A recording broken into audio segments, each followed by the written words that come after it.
On résume rapidement les épisodes précédents. Un bombardement dans la banlieue de Damas, dont on pense qu'il a été effectué avec des armes chimiques. On parle d'une quarantaine de morts, de centaines de blessés. La France et les États-Unis qui disent ça franchit la ligne, ça ne restera pas impuni. Et des bombardements dans les heures qui suivent sur une base militaire syrienne. Qui a bombardé ? Oui, alors a priori, les deux affaires n'ont rien à voir parce que le bombardement donc dans la banlieue de la route orientale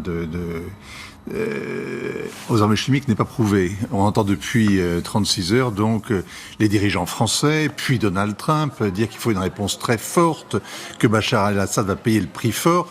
Mais pour l'heure, on n'a pas la preuve d'abord que ce soit véritablement un bombardement à l'arme au sarin, à l'arme chimique, comme celui qui avait provoqué il y a juste un an la réaction violente de Donald Trump, qui avait demandé la permission à personne, qui avait averti les Russes, mais qui était allé bombarder des bases syriennes pour faire payer effectivement à Bachar el-Assad qui a bombardé cette fracture. La Syrie. Donc ça paraît, c'est trop peu, ce raid sur une base, une seule, et c'est trop tôt. Il va falloir attendre un peu pour avoir déjà l'assurance que c'est bien un bombardement à l'arme chimique commis par l'armée légaliste, par l'armée syrienne. Et donc ça va prendre un peu de temps. Il y a une réunion du Conseil de sécurité, il faut la suivre. En revanche, l'hypothèse qu'avancent les Russes paraît totalement probable, à savoir que c'est effectivement un raid mené par des chasseurs F-15 israéliens qui ont tiré depuis le ciel libanais sans s'aventurer au-dessus de la Syrie qui est désormais bien protégée, avec un ciel qui est bien verrouillé par les systèmes anti-aériens russes.